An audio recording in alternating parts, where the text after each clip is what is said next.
5 narapidana ini sedang melakukan pengabdian masyarakat. Tiba-tiba di langit muncul awan aneh.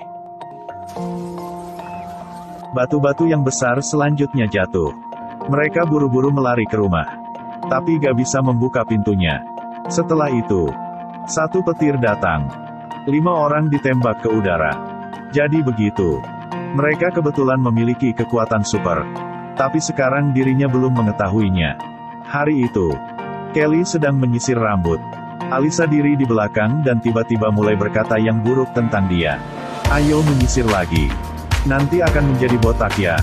Meskipun dia tak membuka mulutnya. Jadi, kekuatan super dari Kelly bisa mendengar dari batin orang yang lain. Tapi dia tak senang dengan itu. Karena itu bukan hal yang baik. Contohnya saat dia bermain dengan anjing. Juga mendengaran kataan yang kebencian. Aku baru saja selesai menjilati pantatku dengan mulut ini. Saat ngentot dengan pacar, dia mendengar suara batinnya memanggilnya pelacur. Jadi begitu. Dia menendangnya dengan keras. Setelah itu, mereka putus cinta. Kedimuan, Simon dengan kepribadian introvert. Hari itu, kepala dia tiba-tiba bergerak hebat. Membuatkannya sedikit takut. Dan dia berteriak keras untuk mendapatkan perhatian dari semua orang. Tetapi tidak siapapun dari mereka mendengarnya. Saat dia balik untuk cermin, dia menyadari dia tidak terlihat. Sebenarnya, bukan hanya mereka yang memiliki kekuatan super. Dan sipir ini juga memiliki kekuatan super. Setelah hujan es itu, dia bisa menjadi pembunuh berdarah dingin kapanpun. Ketika dia mengetahui Gary merokok di toilet, dia tidak hanya menghancurkan HP, tetapi juga menggunakan kapak untuk membuatnya menderita akibatnya. Ketika melihat Kelly berjalan sendiri, si sipir itu buru-buru memukul dia. Kelly memukul kepala dan buatnya berluka. Dengan masalah ini, buat sipir lebih marah. Memakai batang besi untuk mengambil nyawanya. Kelly panik dan berlari ke kamar. Berkata dengan semua orang bahwa si sipir ingin membunuhnya. Dan dirinya memiliki kekuatan super. Tetapi tak ada siapa-siapa pun percaya itu. Curtis dengan keras kepala berjalan untuk membuka pintu. Terlihat Kelly dimati di depan wajahnya. Membuatkannya takut banget. Saat ini, semuanya sedang terjadi tiba-tiba berhenti. Waktunya mulai terbalik. Pada saat sebelum Curtis buka pintu. Itulah. Kekuatan super Curtis ialah terbalik waktu. Dia berkata dengan semua orang tentang semuanya terjadi. Dan peringatkan mereka untuk tidak membuka pintu. Tapi Nathan tidak percaya. Dan langsung membuka pintu. Sebenarnya, si sipir sedang di luar. Saat ini, semua orang di sini takut banget. Mereka memutuskan melarikan diri dari pintu belakang. Tapi baru melari beberapa langkah. Nathan dijatuh oleh genangan darah.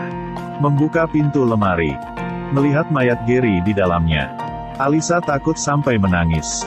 Curtis ingin menetangkannya. Tapi hanya memegang tangannya.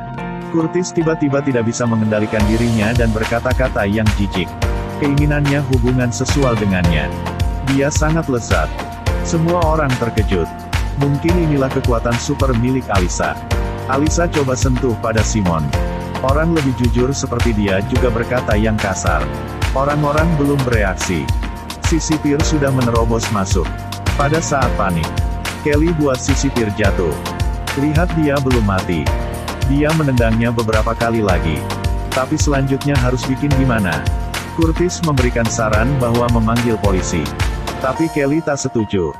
Karena polisi tidak percaya dengan hal-hal ini. Saat ini Simon memberikan ide. Kuburkan mayat ini. Semua orang setuju dengan ide ini.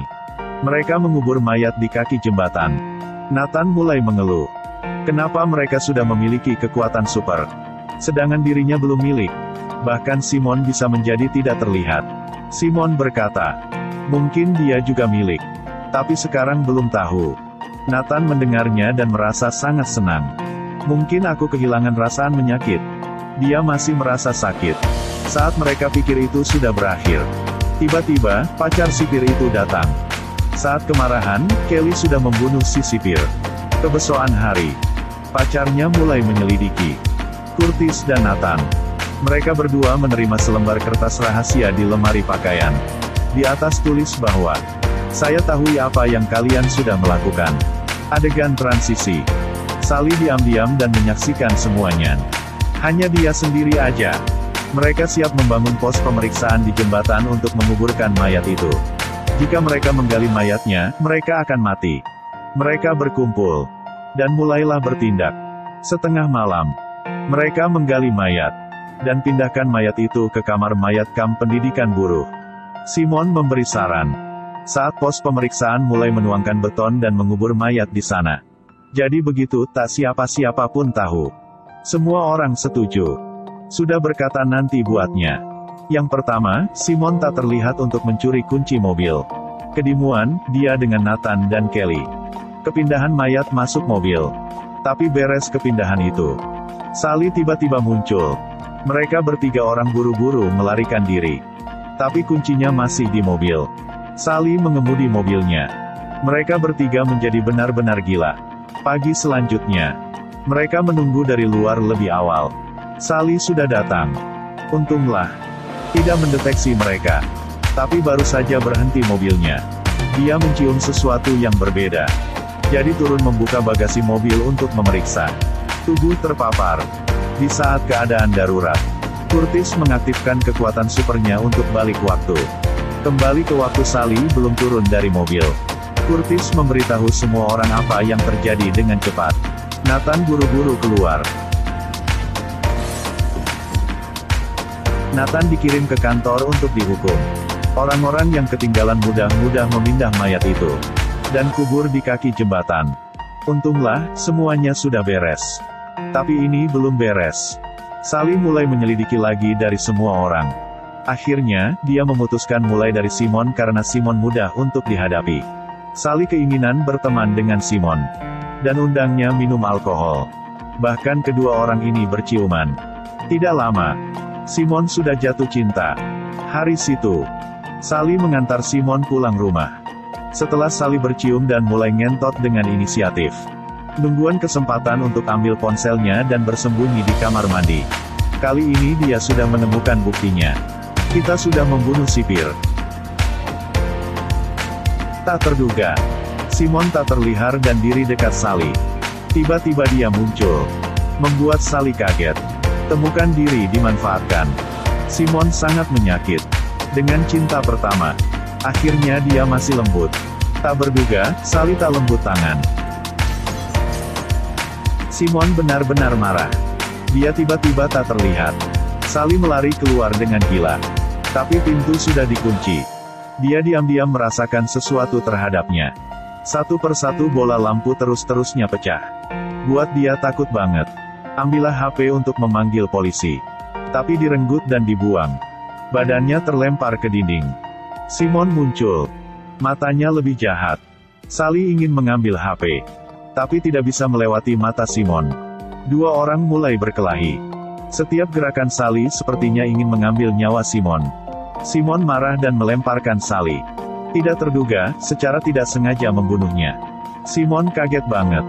Hanya bisa menangani tubuh secara diam-diam. Tidak ada waktu untuk bersedih. Ancaman yang besar sudah datang. Dia tak ada kesalahan lagi. Dia lebih indah daripada begitu. Sejak memiliki kekuatan super, 5 dewasa-dewasa terus-menerus menghadapi nasib buruk. Diburu dan kemudian secara tidak sengaja membunuh orang. Itu tidak bermasalah serius. Karena nanti mereka akan ketemu dengan ancaman yang belum pernah. Itu seseorang milik kekuatan super lebih kuat. Dipanggilnya, cewek suci. Dia bisa mengontrolkan pikiran manusia. Jadikan pengikutnya. Dekat ini, makin banyak orang dicuci otak. Alisa juga menjadi korbannya. Kelihatan Alisa hangat di dulu. Menjadi seperti ini. Semua orang sangat kaget. Curtis menasihatinya. Hasilnya tidak hanya gagal. Akan tetapi sebaliknya, dia terpikat oleh Alisa. Sedangkan pihak ini, cewek suci, membacakan kutukan pada Nathan. Jangan kesalahan lagi. Anda bisa menjadi lebih baik. Keuntungan Nathan memakai headphone. Jadi harus mengatasi kesengsaraan ini. Malam itu, Curtis ketemu dengan Alisa. Jadi mendekatinya dan kenal dengan dia. Tidak terduga, sekelompok orang muncul tiba-tiba. Ikatan dia. Jadi begitu. Curtis juga dicuci otaknya. Semua ini, Kelly dan Nathan bersembunyi di sudut sudah terlihat. Cewek suci, melalui wawancara langsung. Melalui layar baca kutukan dengan semua penonton. Tidak bisa menonton lagi. 3 orang memutuskan untuk melakukan serangan balik. Mereka memakai headphone dan sarung tangan. Siap tindakan. Menurut rencana, yang pertama nanti akan menyelamatkan Alisa. Tapi buka musik terlalu besar. Jadi mereka tidak berkomunikasi bersama-sama. Kelly juga ditangkap ke kelompok itu. Nathan dan Simon melari keluar dengan cepat. Mana-mana pun juga ada orang yang dicuci otak. 2 orang telah dikepung. Pada waktu berbahaya, Simon menjadi tak terlihat dan melarikan diri. Hanya Nathan yang tersisa untuk bertarung sendirian. Saat ini, seseorang misterius tiba-tiba muncul. Bantuan dia dari kecelakaan. Ketika dia belum bereaksi, orang itu sudah dihilang. Ketika melihat di jalan, banyak orang ditangkap. Dan Kelly juga dicuci otak. Nathan putus asa. Dia mengemasi barang bawaannya dan berencana untuk melarikan diri. Tapi di detik yang akhir, dia sudah dirubah pikiran. Dia mau membantu semua orang. Nathan berpura-pura telah dicuci otak. Menyusup ke sarang cewek suci. Kemudian untuk menunggu kesempatan tidak ada orang kelihatan. Dia memaki headphone. Angkat spitol. Datang tempat cewek suci. Mengancamnya untuk kembali semua orang ke keadaan awal. Cewek suci tidak setuju. Di waktu melawan, Kelly muncul. Dia berteriak dengan suara keras. Memanggil orang yang lain datang. Nathan bersama cewek suci, melari ke balkon. Lihatlah orang-orang seperti mayat bergerak di bawah ini. Nathan sangat sakit hati. Setelah itu, dia berkata yang lebih bagus di film ini. Kita pernah punya semuanya. Kita lebih bagus daripada generasi yang dahulu. Kita sangat indah. Saat ini, cewek suci menyadari spitol yang palsu di tangan Nathan. Selama perjuangan, dia hilang keseimbangan dan jatuh. Detik terakhir, Simon muncul. Dia meraih tangan Simon. Tapi hal itu masih gagal. Nathan mengorbankan hidupnya untuk menyelamatkan semua orang. Beberapa hari yang lalu, di permakaman Nathan, mereka sangat sakit hati. Simon memberikan Kelly 1 CD. Di dalam merekam lelucon harian Nathan. Si sesat. Lelaki gila. Melihat kenangan-kenangan yang indah. Kelly tidak bisa menahan air matanya. Kisah ini belum beres di sini. Anda pernah pikir bahwa Nathan memiliki kekuatan super apa? Kepindahan adegan. Datang ke makam dia. Dalam peti mati dari tanah bersuara nafas. Nathan dibangkitkan. Jadi, kekuatan super dia ialah umur panjang. Masalah sekarang ialah bagaimana untuk keluar. Orang-orang tidak biasa. Ialah film Inggris 12 tahun yang lalu. Dengan konten kekuatan super yang sangat berbeda. Aktor utama bukan pahlawan yang menyelamatkan dunia. Itulah kelompok kenakalan remaja. Lihatlah perjuangan dalam hidup mereka masing-masing. Membuatkan kita menikmati. Meskipun di kehidupan bermasalah. Tapi mereka tidak pernah menyerah. Jika hidupnya berdarah, mereka tak takut apa-apapun. Dewasa pasti merupakan sebuah petualangan. Karena peran utama bernama usia muda.